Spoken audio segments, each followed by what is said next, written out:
Hi guys, in this class we will discuss about jQuery. This is a chapter number 1 of jQuery course. This chapter will discuss different topics of jQuery, but I will discuss you different topics just outline for the jQuery chapter number 1.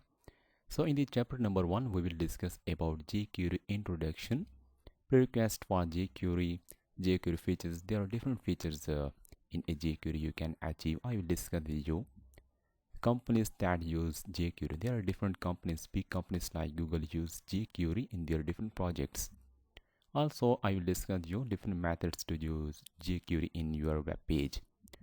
Syntax of jQuery. I will discuss with you how you can use jQuery in your website.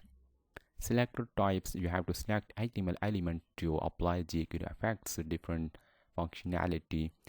You have to target any HTML element. So different selector you have to learn. I will discuss with you different events.